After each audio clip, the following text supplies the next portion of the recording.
All right, Brooke, I am seeing us live right now on my second screen, which means that we are in the right place. And if you are watching this, it also means that you are in the right place. I am going to give everybody a couple of minutes to join here. I know we are at the top of the hour here, 12 o'clock Central. We've got an exciting hour planned. And Brooke, I have been looking forward to this since our first session of Getting Unstuck. And now we get to go into part two, Getting Unstuck part two, building successful work-life integration. And before we even went live today, you and I were instantly buzzing on the word integration, on boundaries, on energy. And it feels like there's 100 different ways that we can take this session already. And I see Abby's already commenting, so excited for this one. So am I, Abby. As you are joining, I see we've got 15, 20 people jumping in the live right now. As you're joining, let us know where you are watching from. You are in the right place. This is Brooke Page-Thompson. It's Alec McChesney, Getting Unstuck Part 2, Building Successful Work-Life Integration. Brooke, how the heck are we doing today? I'm great. Alec, how are you?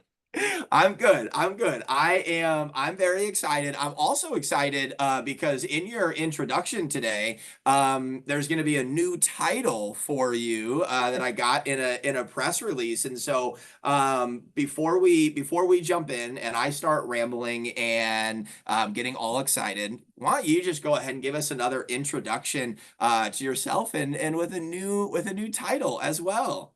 Sure. So, Brooke Page Thompson, and I am officially president of Velocity Advisory Group. This is the first time I've gotten to announce that with other humans. So, we're really excited to be here today and to unpack some other stuff around getting unstuck. So, I think we're going to have a really good discussion today. Yeah, absolutely. And that's a great point on the discussion part that this is a live Q&A where you have the opportunity to ask Brooke questions. I might also answer them, but really I want you to ask Brooke these questions. She is the foremost expert right here in this room. But if you have questions about what we're talking about, questions how that applies to you, questions about how that applies to your team, if you're a manager or leader of individuals at your organization, please fire those in. I've got the comment section up here on my second screen. I can already see Chelsea is excited about some of the tips for boundaries and work-life balance. We've got Moriel from San Antonio. Brooke is excited. So we've got the people in the room today, and I want to start us off. We were kind of talking offline about the Amazon decision. And it wasn't in our agenda or outline a week ago because it suddenly pops up that Amazon has decided that starting in 2025, they're going to have this full return to office 5 days a week. And we know back in 2023, when they had the decision to go to 3 days a week, that they had walkouts and they had people leaving the organization. And so fast forward a year later, as we're in this in between on what we're going to do, all of a sudden we say, you know what, we're going to go, everybody else is maybe zigging. Amazon's going to zag and they're going to make this decision. And I know that this is not the specific angle of our conversation today, but I think it underlines a lot of the issues and the disconnect that we see in the workforce today and in that relationship between employee and employer. So, not a good question, a little bit of an overview. But what are your thoughts, Brooke, as you see that decision from Amazon to bring the workforce back? And then how does that kind of apply to what we're going to discuss today and work-life integration and setting boundaries and being able to maintain your energy as an individual, as a human being in today's workforce? Yeah, I'm very curious to see how this plays out because my first reaction was like, oh gosh, now all these other big companies are being given permission to do the same thing. And Right. and I always chuckle when the CEO that in their memo, because we've had clients do this too, that tried to bring everybody back in, and it's always the same thing in the memo of, we believe this will spur greater collaboration and team building. Like it's people have been asking to come back into the office, and this is what they've been looking for. And I think where the disconnect is, a lot of these organizations, and Amazon talked about it too, they downsized their corporate locations, and so there's nowhere for people to go. And when you think about like all the things that we had to do in the pandemic to set up an office in a home, now we've gotten used to some new rhythms and patterns. And I think there's two sides to this coin. The first one is that people are very comfortable with more flexibility to work from home. I think with that, there comes more isolation, which we're actually seeing a lot of research come out about that people are more isolated than they've ever been before, because if you're working from home, you're typically not interacting in the same way that you would in an office. The other side of that is that people have readjusted their lives to accommodate working from home. And so people with children have cadences and structures, right? I've known people that got rid of their cars. Yeah. Because they live in, communities where they can walk everywhere, or they just Uber it in. And it's like, well, now what do you do? If I have to go into an office, I've got commute time, I got to have a different schedule for my kids. My whole infrastructure of world is changing. Yeah. And if all of this is changing again, right? We were just talking about this before we hopped on.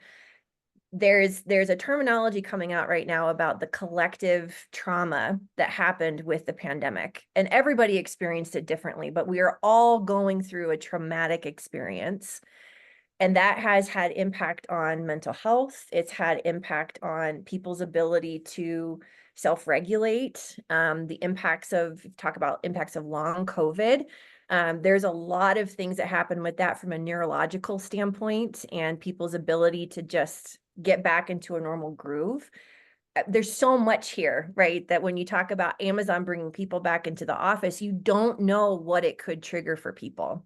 And I think that's the part that I'm most curious about, is how do people who already have not issues, but they struggle with some of the constructs of work within a home, how does that now manifest in an office? And are leaders prepared to change the way they lead teams? Right. Because they're no longer just going to be able to come in and dictate stuff. The workforce has changed. And I don't know that they're going to be ready for what's going to walk in the door. It's going to be a completely different game. Yeah. It's one of those decisions that I'm really curious about what the employee voice was in that process. And I think one of the things that you and I talked about, and then I on another podcast had Alex Koval, who is an HR data partner at Blue Cross and Blue Shield, talking about employee surveys and satisfaction and all of these key pieces of data. And when you go through those surveys, you actually have to know how to use that data and then make decisions off of it. And just in terms of the early response, and again, this is LinkedIn, it's a little bit on TikTok, it's on X, it's wherever you get you consume your content, is that people are frankly upset about it, that the employees are not happy. And so then you start to beg the question, was the employee voice even considered? And I find that angle of collaboration really, really intriguing. And I think it's intriguing to me because there are a lot of individuals who yearn for collaboration. If I worked from home 5 days a week and I had to be a busy, and I was in Excel and I was doing work alone, I would quit my job. I would not be able to do that. Whereas there are others who want to be able to work alone and go through that process. But I've also, and again, as a remote hybrid structure where I work from home a couple of days out of the week, and SCORR's been really good about that, I still feel collaborative in a remote environment. And so for me, when we say we have to go back in office just because of collaboration, I can't tell you how many days over the last 4 months I've worked at my office and my office door has been closed the entire time. And I have been in meetings, and the people that I am working with or talking to from a client perspective, there was no scenario that we were going to be in an office together. And so I find that a little bit of like the scapegoat here of like, oh, well, we have to do it for collaboration. And I don't know if that's actually what people are yearning for in this context. Do you have any thoughts on that? I know we want to get into that collaboration piece of some of these things, but any thoughts on that at all? Well, I agree with you. I think that, and that's where we're seeing some of these companies who've even gone back 3 days a week Yeah. struggling, is that people are coming into the office and they're just sitting in front of a Zoom screen all day anyways, Yep. because the people they're interacting with aren't physically there. And so does it really do anything other than break us out of routine or habit? And I am curious if we start to go back into the office more, because Velocity's all remote, right? And we travel Yeah. because we're consultants, just like SCORR. So it's not like we're always by ourselves, but I've worked from home for 12, 15 years. Most of the jobs I've had have been flexible because I traveled so much. I went Right. into an office occasionally, but I was like, I actually do a lot of work at home. And I think a lot of people are there of like, well, how does this impact? And now the question becomes, when we talk about mental health and boundaries, and people are like, well, can I have accommodation to my schedule? This is going to become an HR nightmare, right? Yeah. Can I have accommodation to my schedule because I don't want to drive in rush hour traffic? Well, if Right. you're going to ask me to drive in rush hour traffic, then you need to pay me extra for my time. Are you going to increase my base because I have to spend more money on gas now?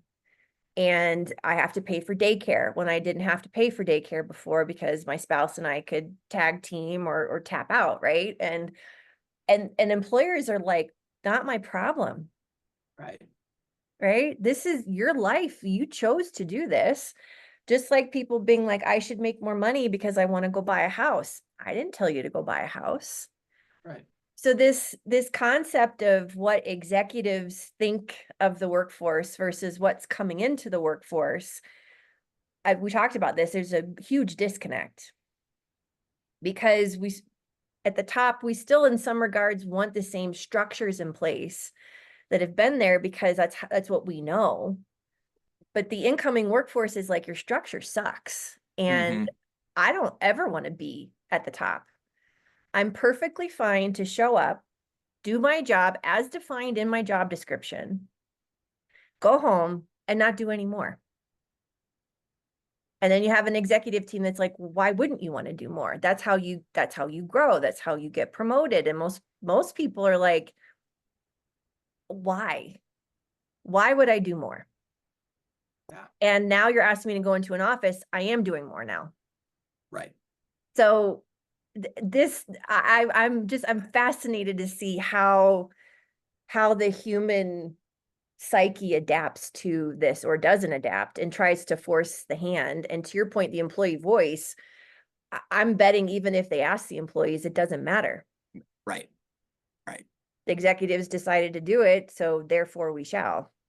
Yeah. I think that that's a really good point too, which is unfortunate. And It's that's why we should do that. That's why we should make sure that if we're going to ask for the employee voice, and I think that the thing at the end of the day is that Amazon is going to be able to get away with it and they will survive. But the companies that have 100, 200, 500, 1,000 people in a couple of locations, that's where you start to make these decisions that can really have a detrimental impact. But it also means, as we kind of segue into the individual and we talk about the boundaries that you have to set as a human and the work-life integration as an individual, it's going to become even more important for you to be able to figure out what it is that you need in life, what it is that you need from work, and being able to answer that question and say, I don't need to get promoted. I don't need X, Y, and Z. And on the other side, if you do need that, what is that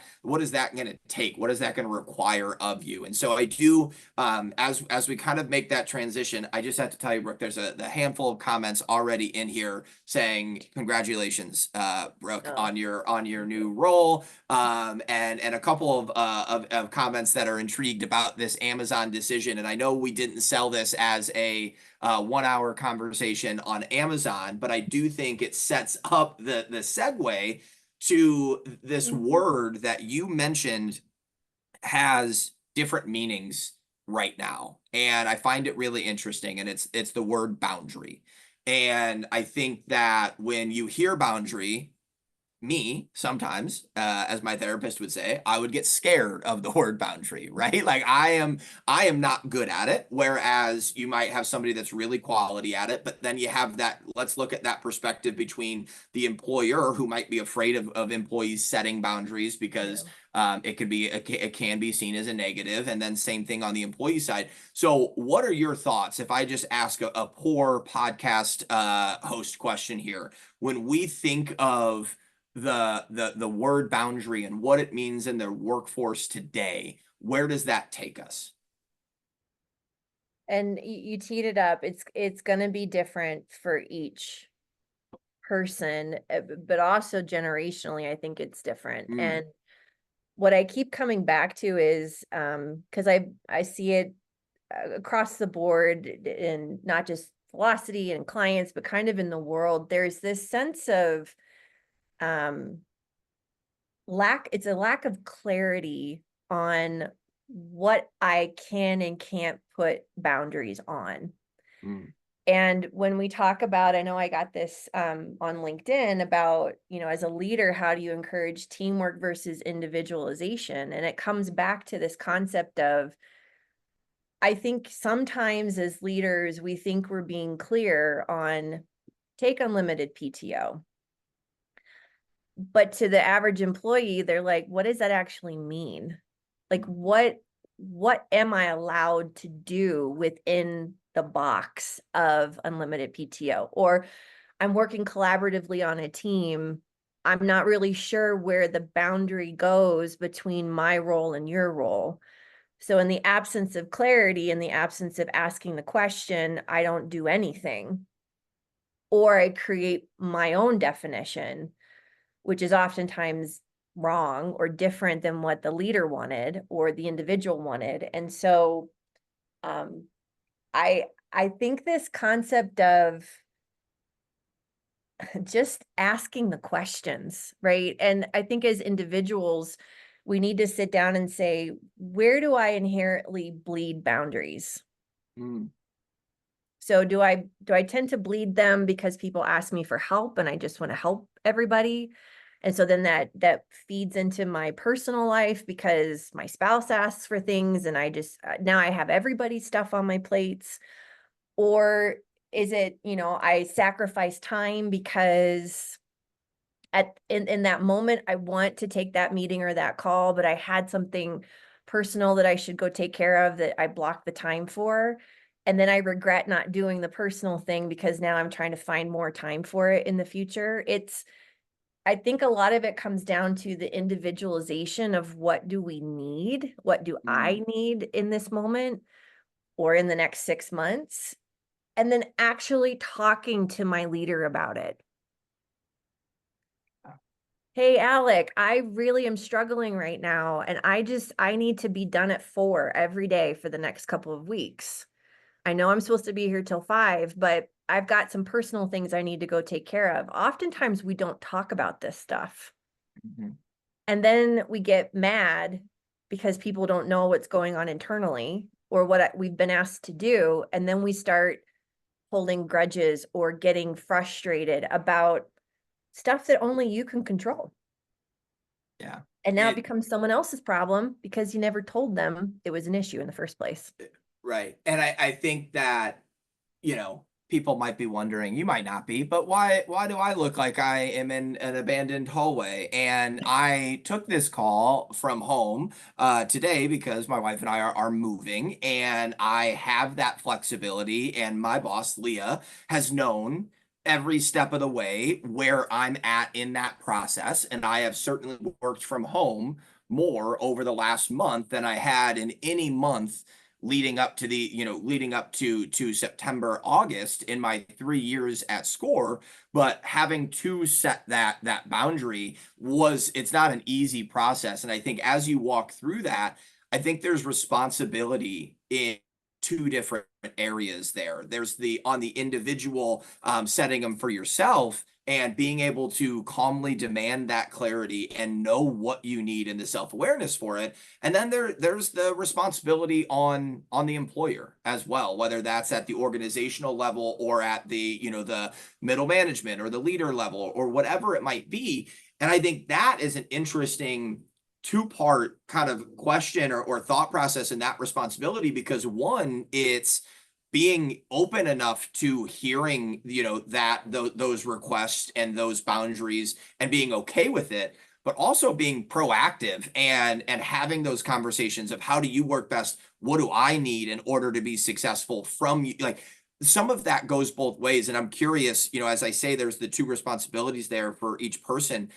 What are your thoughts there? How is that broken down? Is there one person that's, ultimately responsible? What role can the employee and the employer play in this conversation? The word that keeps coming to my head is being human.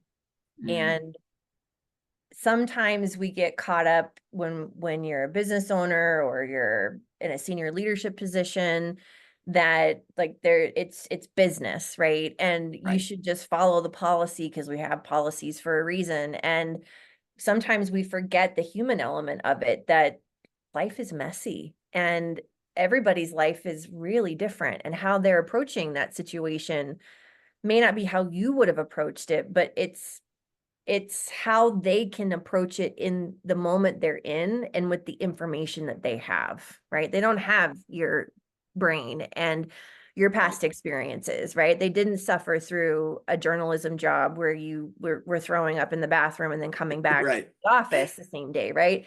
Your neural pathways have evolved because of a place you don't want to go back to. But if you see someone else doing it, you can't be like, hey, knock it off. That's a stupid thing to do. They're like, well, how would you know? And it's hard as leaders to sometimes not want to just tell people what to do because we have all the information apparently, which we don't, Right. by the way. But what I'm really finding helpful is, so on my team, I have one individual who is very transparent about what she needs. She'll put it on her calendar if she needs to take some time during the day. She tracks like, hey, I got to go run an errand. Like, she's very transparent with me and very honest about what she needs to be successful in her job. And I really appreciate it because I wouldn't know that she needed some of that stuff. I'm not a mind reader and every day is different, right? And so and then when I don't know about stuff and it comes to me secondhand from someone else asking me about it, I get frustrated because they weren't transparent about it when I wouldn't have cared in the first place. Right. And now I have a problem on my hands because someone else found something or heard something or saw something that really isn't a big deal, but it is now because nobody knew about it. So this concept of transparency, and I know some people are like, my personal life is my personal life and work is my work, and the two shall never collide. I'm like, that is a pipe dream that will never, ever be true. Because we are human. Yep. And it all bleeds together. There is no Yeah. separation anymore.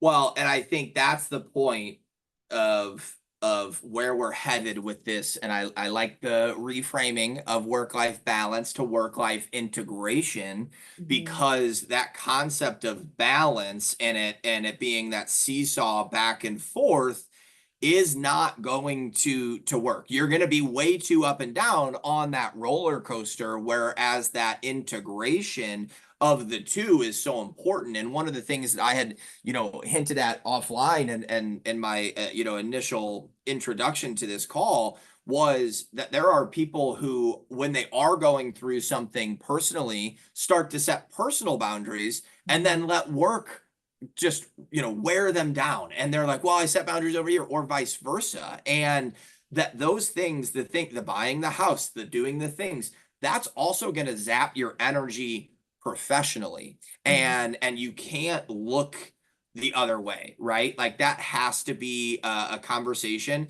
And I get it. There's, especially at organizations that are larger and have more people, having that transparent conversation with your boss or bosses can be difficult. But if you aren't able to do that, it's going to be really hard for you to then like want the boundaries to be accepted. But I also think the first step to this is, what boundary do you actually need? And when I ask that question a lot of myself and of others, we don't actually know the answer, right? You know, you want a boundary, you want a thing, but then if I'm in a really cool meeting with a client that is based in Australia, I don't care if that meeting is at 1 a.m. That's not a boundary for me. I'm excited, right? Like I'm really excited about that. But then if I'm doing something else after hours, or if I'm doing something else personally, now I'm like, I needed boundary. Like, why did I not know that? Right. And so it's an easy thing to say, it's a harder thing to do. And it's a harder thing to not only do, but then practice consistently. Because if you give up on a boundary one time, you know, the give an inch, take a mile, whether it's you or it's somebody else taking that mile, that's going to consistently happen to you as well. And I love your example, because I probably would still be the same way, but when I was younger, I had a lot of international clients in Asia Yeah. Pacific, and so my time zones were wacky. And but to your point, I was so intrigued by what their culture and what they provided, right? And the dialogue that we would have. I didn't care what time of day it was. I would take the call. Right. I was in Melbourne for literally 24 hours. I flew from Hong Kong to Melbourne to Vegas because I wanted to see this client. I didn't realize how far Australia actually was at the time. But there is elements of, like, you get really excited, and I see this all the time still, with the mindfulness stuff that I do. I get asked on the weekends to do lots of things. Yeah. And it's all stuff that I'm like, yes, I want to share this with people. And then the weekend comes and I'm like, why did I sign up for 4 things? I don't have any time to deregulate from the week. I can't keep doing this. And it's just becoming more aware of when you are crossing a boundary that you know you need to have. Just because you cross it once doesn't mean you have to do it again. And so we learn through repetition, we learn through making mistakes, we learn through burning out in some regards. We learn what our bodies can hold and not hold. And that gets harder as you get older too, because your body just doesn't respond the same way that it did before. Right. Right. It's like one morning you'll wake up in your 40s and you're like, I am way more tired today than I've ever been. And I didn't even do half the stuff yesterday that I did 10 years ago. Yeah. And then that's a whole new evolution process that starts to happen of, okay, well, this used to be a boundary I didn't need to have, and now I do. Yeah. How do I It's do evolving. this? Right? Right. It's Right. evolving. And to your question about the employer's role in this, I mean, I think there's a stipulation sometimes that employers are going to say no. Mm-hmm. If I ask for it, they're going to say no. If it's outlandish, maybe, or if it's taking advantage of a role or a situation, probably you will be told no. But 9 out of 10 times, leaders don't know exactly what their teams need until they tell them. Right. And then that's a decision that the employee and the leader need to have together on, how can we help you build better boundaries around this thing, right? And so oftentimes at Velocity, we do word of the year. Everybody does their word of the year. And then we revisit them on our Monday huddles once a quarter. And Michelle always asks the question at the end, how can we hold you accountable to the thing that you just said you wanted to do? And it jars most people, because they're like, well, I don't know. Like, Yeah. that's a great question. And then they have to really be introspective of, okay, when you see me doing this, remind me of my word, right? Yeah. And I think that's part of this is, one, we're afraid to ask. 2, we're afraid we're going to be told no. And 3, sometimes the boundary we want is an accountability factor that is going to be really hard to maintain because now someone else is going to hold me accountable to it. Yeah. So much good there. We did get a question in here, which I think is really relevant to that. But my boss and the president at SCORR has a big belief in the assume noble intent, and you can't know if you don't ask, and if you don't ask, you kind of lose the capability or ability to then be upset about it a month, 3 months, 6 months later. And I've been using this this phrase that it's everybody's first time living too, and I think it's been really relevant, as I work through some personal stuff and some professional stuff, and you see the way people react, and sometimes the way that I react to sitting on hold with the Omaha gas company trying to get it switched from, and I'm like, okay, this is a new experience for a new house. Like, you have to kind of give yourself a little bit of that benefit of the doubt, but you also have to give others that benefit of the doubt. And I think that this question that came in from Jessica is interesting, of how you break this down on a team, because she calls out, employers need to be careful with setting the boundaries for one individual and not another, right? For some and not the other. It needs to be fair amongst employees. Can't let John, in quotations here, be able to leave an hour early, but not Mary, and maybe not without that communication. What's the best way, in your opinion, and I'm going to have you jump into this, otherwise I'll start rambling.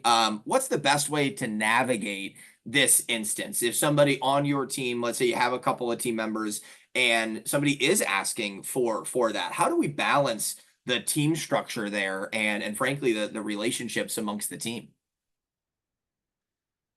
Well, it's hard because I've actually been asked this question a few times in the last couple of months, and I actually went and had to look it up. I'm like, from an HR standpoint, is it even legal to have multiple variations of a policy for different employees? And the answer is yes. And so it's hard because there's a sense of entitlement from some members of a team, especially when they're not clear on why someone else is getting an accommodation and they can't do the exact same thing.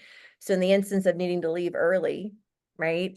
If someone asks for that and it's within, and that they're trustworthy enough to do it and you're willing to do it, Right. then I think the accommodation is, well, if you're going to leave an hour earlier, where does the time get made up?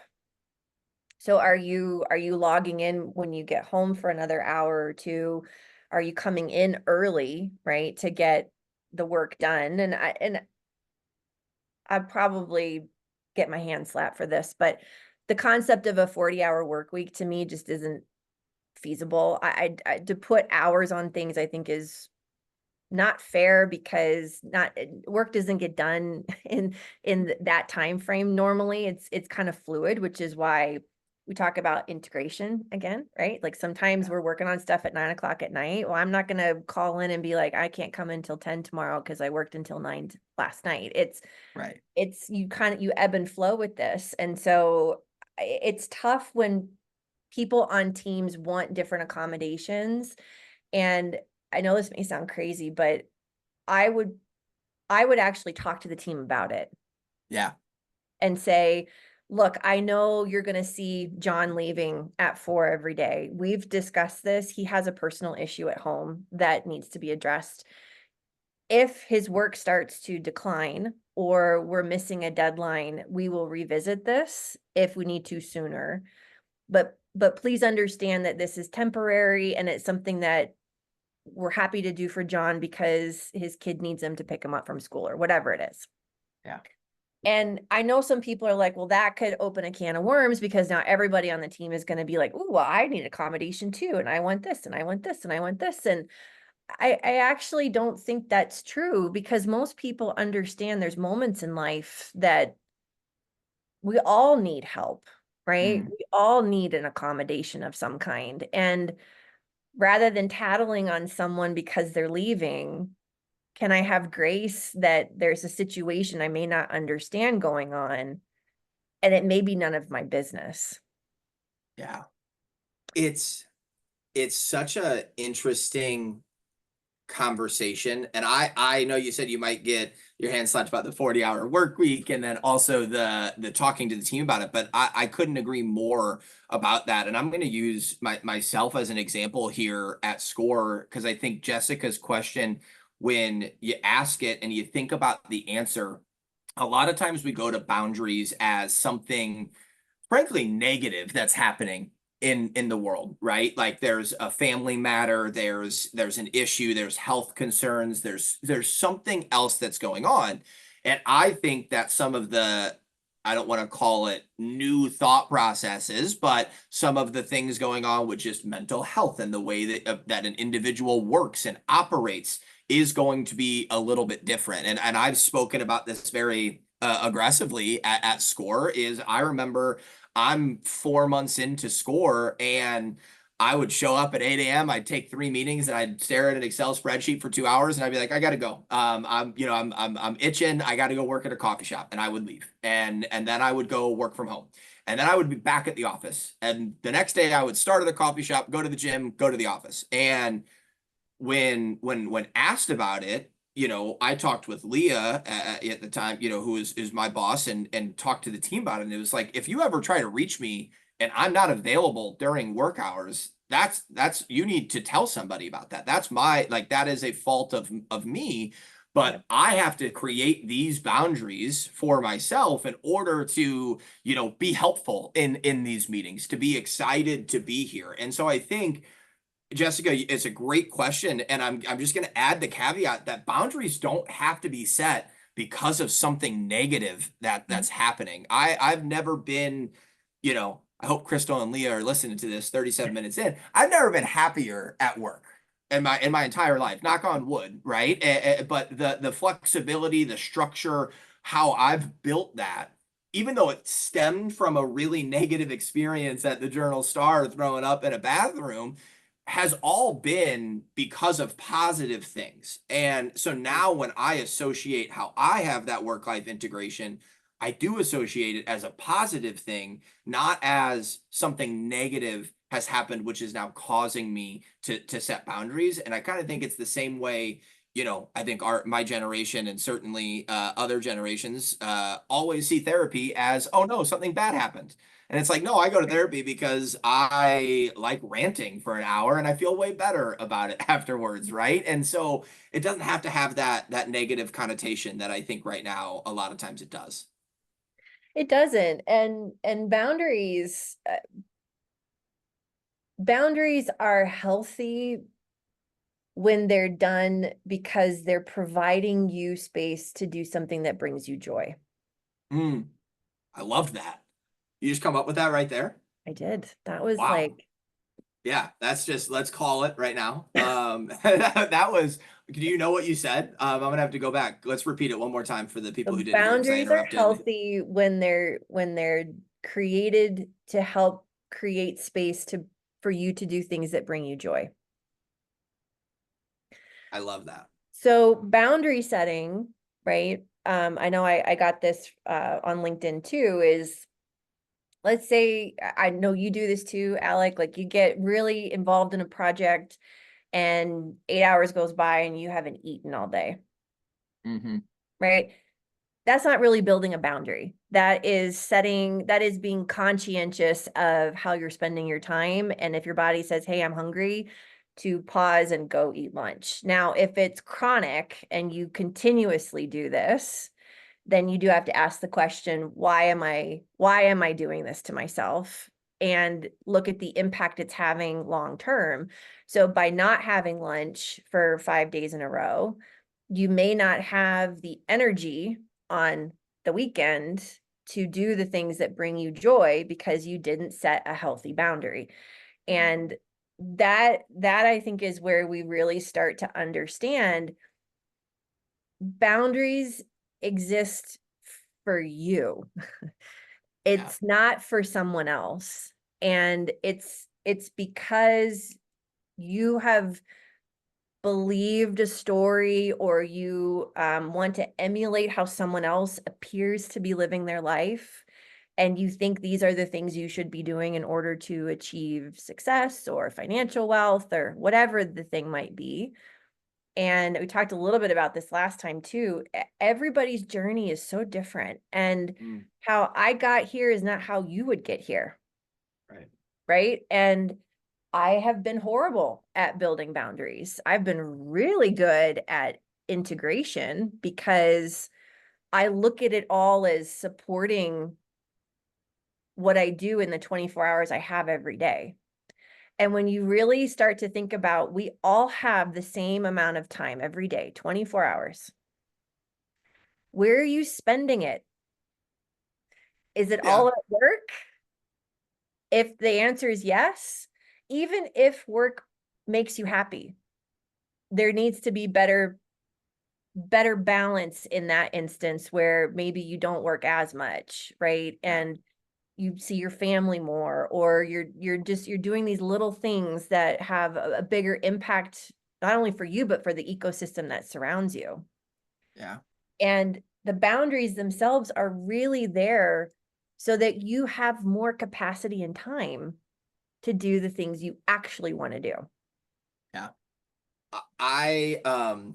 It's almost as if we're writing these things and then the comments and questions are coming in as like perfect timing based off of our topics. And so I love that. McKenzie did drop a note in here talking about the 40-hour work week as being a little bit outdated as well. And that, the younger generation, we see this a lot, that companies are starting to look at 4-day work weeks, and whether that's, you could still have 40 hours in the work week if it's 4 days, or how do you structure that? And how can the 3-day weekend, allow you to do some more of those things? And, I get from the employer perspective and, a recovering work addict, I still actively very much enjoy overworking at times. Just came back from a 3-day trade show where it's, you're logging 16-hour days, and it fires me up a little bit. I can't lie. Yep. I get why there is concern about that process and the lack of, excuse me, the lack of control that companies would have over individuals. But I know that the data in the early goings in different companies is showing that they are staying, that the productivity levels are staying the same, and people are reporting that they are happier. And so I think, again, like going back to your quote about the boundaries that are healthy when they're bringing joy, and boundaries, I think the big takeaway there is boundaries are for you, right? If you can do that, it's for yourself. And then how can the company, build off of that? And certainly, I'm going to say this, and I feel like it needs to have like a different camera that I could zoom in on. But, if you're trying to set boundaries for yourself, and personally or professionally, if the people around you don't want you to set those boundaries, or won't help you keep them for yourself, it might not be the right people around you. You might not be on the right team. You might not have the right, support system. Because if it's a boundary that you want, it should be a boundary that other people are willing to support as well. 1,000% yes. Okay. Was there a question we need to unpack in there? Really, I think that was just a complete agreement from McKenzie here on the 40-hour work week and the 3-day weekend and better work-life integration. And I think we've got about 15, 16. I want to remind everybody, if you do have any questions, throw them in the chat. I have a couple of great ones so far. I do know that we have this kind of segue about boundaries and energy, and I think we've talked a lot about this without using, I don't think we've really had to use the word energy yet. But I think that it is something that we hinted on in the first episode of Getting Unstuck, which you can find on SCORR, on their LinkedIn page, on Brooke and I's LinkedIn page. Certainly you can find it on the SCORRCAST, anywhere that you listen to audio podcast. But this term exhausted is still what I'm hearing from so many people. And I heard it all week in Philadelphia is, we're tired, there's so many things going on, trying to get ready for Q4. Numbers aren't looking right. X, Y, and Z is going on. We talked about the election, the things in the world, right? Like all of this stuff that's happening. I'm just exhausted. And so I'm curious, boundaries are for joy, boundaries are for you. How do we see boundaries playing into that, being able to maintain your energy or help you sustain energy? Or am I off base with kind of even thinking in that direction? I don't think so. I've been grappling with this for a few months now, and I don't really know what it's going to look like longer term, but I think what's happening is, and we're seeing it in our political system right now, and I think it's happening in corporations, and they're terrified. There's a push happening of people saying this isn't working anymore. The way we've organized ourselves to do this thing called work or run a country or fill in the blank, it's not working anymore. And it's actually something I don't want to be a part of.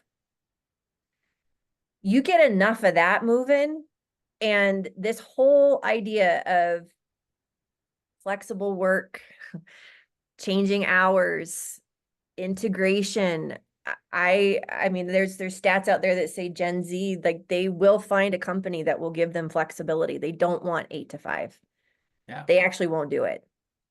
They won't stay for very long. Well, that's the incoming workforce. So what I'm hearing from some people is, well, we'll just teach them. We'll just tamper that down and we'll teach them. And I'm like, or we remove the fear of what am I giving control up on? That I think is what is the underlying component to all of this is there's fear in the system that the people who run stuff aren't going to be the people running it anymore. And so in order to keep power or keep my role as it is, I have to squelch the new things that are coming. And so you're seeing this, that Amazon's doing it with return to work. You're seeing it now with these productivity tools, which I think is going to just crush culture across the board. It's all fear-based because what you keep hearing is we don't think people are working a full-time job. And then you come back to the question, what is a full-time job? What is a job anymore? And it's all like this, it's so much to unpack here, right? Which is why it's almost like it's going to need like 18 podcasts on it. But Yeah. But when you really think about energy and boundaries, energy moves where your attention goes. So if all of my attention is towards negative things, or it's towards one aspect of my life, all of my energy is going to go there. So when I go to do the other things, there's nothing left.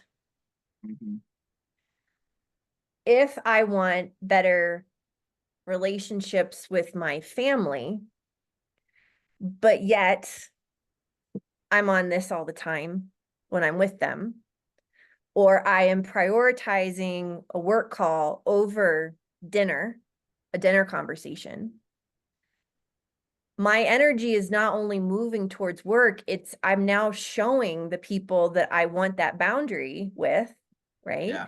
That's actually not important. And energy plays into all of this. Energy is what gives you glimmers of ideas when you give yourself capacity and time to think, right? I mean, you said it on the last one, your wife hates this hoodie that you wear, but at 5 a.m. you throw it on and you have these glimmers that come to you, right? It's like you're in flow. And we talked about this before too. When energy is in flow and it's moving positively in a direction, you have the most capacity to do the coolest stuff. Yeah. And the rest of it just kind of falls away. But it's when we try to force it or we try to control it, it just like controlling a child. You can't control a kid. I can't control my cats, right? They have a mind of their own. When I try to control it, it makes it worse. So rather than just being in flow, I'm not saying don't make decisions on stuff or have an opinion, but when it's little stuff that you consume your time with that really doesn't matter, stop it. Stop wasting time on things that don't matter. Stop complaining about things that you can't control. If you're going to complain about it, do the Alec model. Find a therapist, pay him for an hour, and then leave it alone. Yeah. Right? How much time is actually wasted at work by people gathering other people with them to complain about something that they probably need to talk to that person about? Mm-hmm. And then guess what happens? All that energy stays with this negativity and it just festers. You said 18 podcasts. That answer alone, we'll send the contract over for the 16 more podcasts throughout 2025, because it covered every angle of that problem, and it offered solutions, action items. I typically make the joke that it paid, it was worth the price of admission right there, which is it's free. If you're watching this, it is free. But it was so good. I do think the thing that I did want to go back to that I really like that you hit on, and I think that this is the hardest part for the employer or the leader, the boss, is the fear and the control. And I think this is aggressive, so hear this. But the ones that are really fearful probably aren't that good at being a leader, right? And if you need that control, then you have to start to admit that there's some vulnerability and accountability there. Did I hire the wrong person? Did I give them too much time? Have I not given them enough training? Do I not have trust in them? Do they not have trust in me? Those are the questions that then should be asked of the employer, not the fear-based, control-based decisions that then when the employee leaves and has a negative review, exit survey, well, it's because we were doing that. It's like, no, we didn't ask the right questions. We didn't hold ourselves accountable as leaders, as the employer. And instead we went to that kind of fear-based approach, that control approach, which is not going to allow us to be successful. I agree. We talk about this a lot in leadership programs too. Some people are not meant to lead. Yeah. And they get promoted because they were right butt, right seat, right connection. And oftentimes, and we're starting this kind of dialogue internally too, just from a conceptual standpoint for our clients is it about the promotion or is it about getting more money? Because most of the time you have to go up in order to make more. And I think you see some of those patterns come out of people being like, well, the only way for me to make the amount of money I want to make, I have to go this direction. And then they end up really sucking at their job. And no one knows what to do with them because it's like, well, they're really good at their job. Yeah. They just And don't they might not be happy either. Well. Right? Like, and they might not be happy either because of the structure that has been set up for them and that they've allowed themselves to take on. And so like there again, I think it goes back to the accountability at the individual level of knowing what you need in order to be, successful, happy, how you need to work, how you need to live, all of those key pieces. And the more that we empower each individual to be able to do that, the more successful, you're going to be at the individual level, the team level, and the organizational level as well. And it comes down to, this idea. I know people are probably being like, you want me to ask myself what I need? Really? You want me to do that? And what I've learned over the last few years is we are typically not taught to have unique thought. Yeah. It's collective in a school. It's the way a family believes things. And there's nothing wrong with those ideologies. But when you become an adult and you don't know how to self-care or how to critically think, it's because we haven't empowered people to ask themselves the questions. They oftentimes will say, well, can you just tell me what I need to do? Boss, Yeah. can you build the boundary for me? You tell me how I should build the boundary. And it's like, I have nothing to do with this outside of you informing me. How do I support you in this boundary that you've asked for? And there may be instances where you're like, we can't do this, right? It's just not possible because it just goes against everything we believe. And so you Right. don't build the boundary.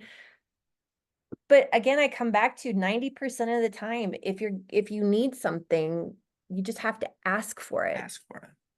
and know for yourself, what does that mean? And if you cross the boundary or you break it one time, you learn. And if it's an important enough boundary, you put it back and you try it again, right? It's not like you fall down and you don't ever get back up. Right. You just have better information on why you fell down the first time.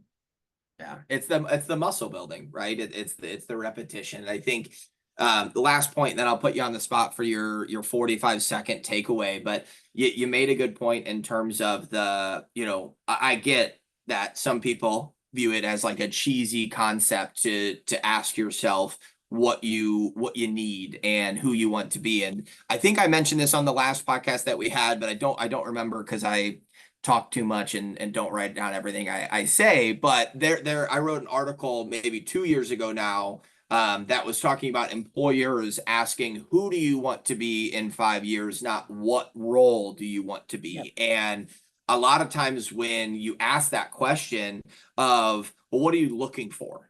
And the first answer is, I want to be the VP. I want to be the director. I want to be this. And it's not anything other than a title. It's not, what responsibilities you want to have.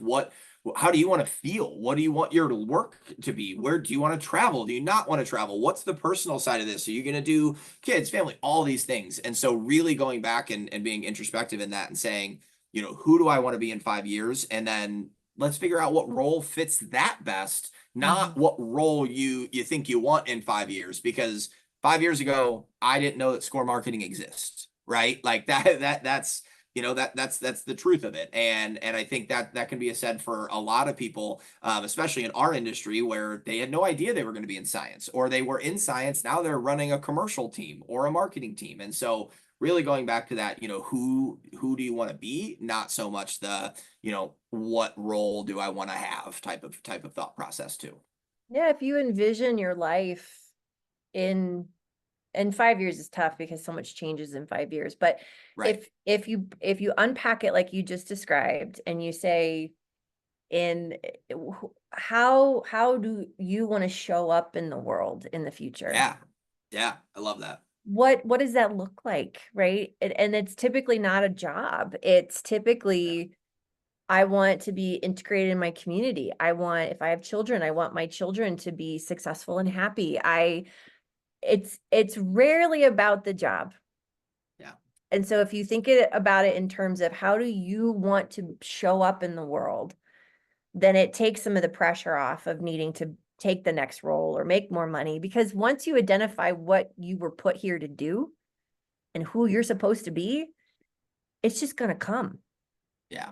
It'll naturally find you because the energy is moving in the right direction.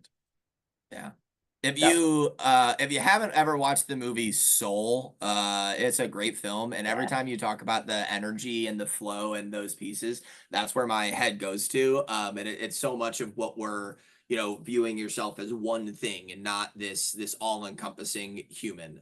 We've ranted and we've had great conversation, 59 minutes worth so far. I appreciate everybody taking the time out of your day to listen to this conversation. As you're listening to it recorded, either on the podcast or on one of our LinkedIns, if you have questions for Brooke or I, or you want to be a participant in our next episode, we're going to do a Getting Unstuck Part 3. That's going to be a little bit more of a radio show style where Brooke and I are on, and we have different topics throughout an hour, 5-10 minutes, and we bring on different guests to kind of talk through different topics. So if you want to be involved in that, or you want us to have a specific topic on that, please don't hesitate to reach out. Before we let everybody go, right here at the top of the hour, Brooke, I am going to give you the final word here. So 45 seconds. See if you just repeat the incredible quote they had earlier. But let's let's put you on the spot. 45 seconds for your final takeaway, and your time starts now. So the quote to take away is, boundaries are good when they're designed to create space for you to do things that bring you joy. So start thinking about what brings you joy. When you think about a boundary, don't look at it as a death sentence or something has to go away. All we're doing is reframing and reprogramming where we put our energy. And boundaries are really designed to help us be more mindful about how we're showing up in the world. I'm going to give 30 seconds or 15 seconds back to you.